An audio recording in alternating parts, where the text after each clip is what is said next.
A miracle that God has done for me actually started last year, and He confirmed things for me this year. Last year, right after this big event that God released me to host, my son got sick. And he was sick from that February through that May. We didn't understand what was going on. We didn't understand why things were happening.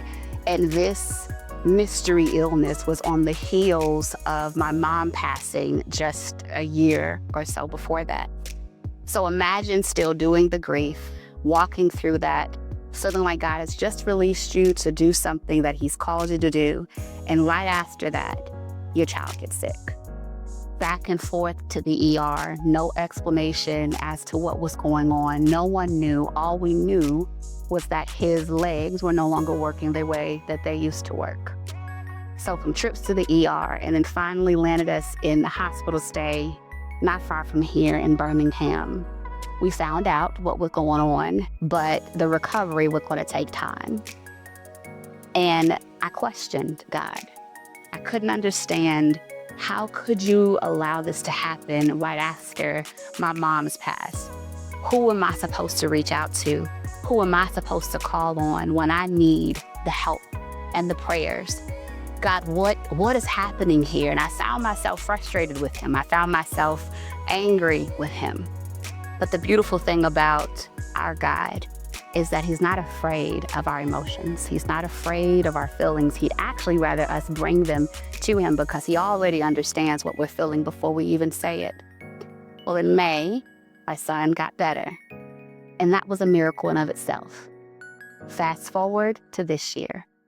I had been sitting on edge, just kind of waiting for that other shoe to drop. Because when he was sick last year, he would get better, and then it would flare back up. It would get better, and then it would flare back up. And then this year, he woke up one morning and he said, "Mom, my legs feel the same way they felt last year." And all of those emotions that I felt last year came rushing back in. All of those feelings that I had of uncertainty, of frustration, because here I was believing that he was healed, and here he was feeling the same way. And I felt very similar to how I felt last year. God, how could you let this happen again? How could we be here again? And Holy Spirit was so sweet and so kind. And He said to me, "But this is not what this is this time. Sickness is not your portion. Illness is not your portion."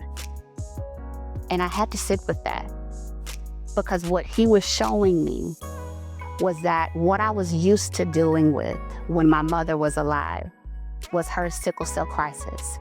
And that was a lifelong process. That was a lifelong battle that we all walked alongside her with. And immediately He corrected my thought pattern. And He said, "Sweetheart, you're thinking that that's what this is. That is not what this is." See, the miracle inside the miracle is that before my children were born, my mother had prayed that her grandchildren would never have to deal with what she dealt with, that they would never have to have an illness like she suffered from. And God answered those prayers. My mother had sickle cell anemia, and scientifically, my brother and I are supposed to have at least the trait. Well, God in God's fashion does what He wants to do when He wants to do it. And when I got pregnant with my daughter, my husband, he has the sickle cell trait. So we were nervous. My mother wasn't nervous. She was upset because she had made me promise, "Kyla, whatever you do, please, please make sure that whoever you marry, you test for sickle cell, because I don't want my grandchildren to suffer from what I suffered from." And I didn't. So when we found out that he had the sickle cell trait, of course now the concern, I go get tested. I tell my doctor, and my doctor says, "Oh boy, okay, let's run some tests." Well, the tests come back and he says, "Are you sure your mom has the disease?" Me, of course, "Yeah, whole life." He says, "Well, this says that you don't have the trait." But that's pretty impossible. You're your mom's firstborn, right?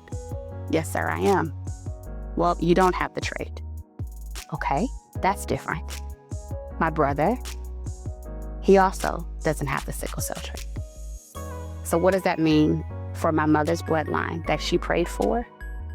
That means that I don't have the trait, my brother doesn't have the trait, and neither one of our children has the trait.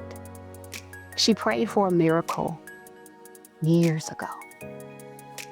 And the moment that the enemy tried to come in and make me feel like what I was walking through was very similar to, if not the same thing that I had walked through my entire life, what we actually lost my mother to, God had to remind me, illness and sickness will not be your portion because she prayed for this.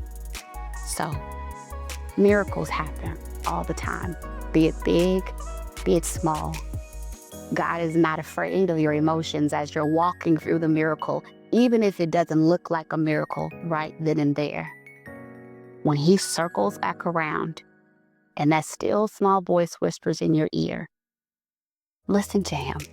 Perhaps whatever storm you were walking through before makes sense now. And maybe now you can see the miracle inside of it all.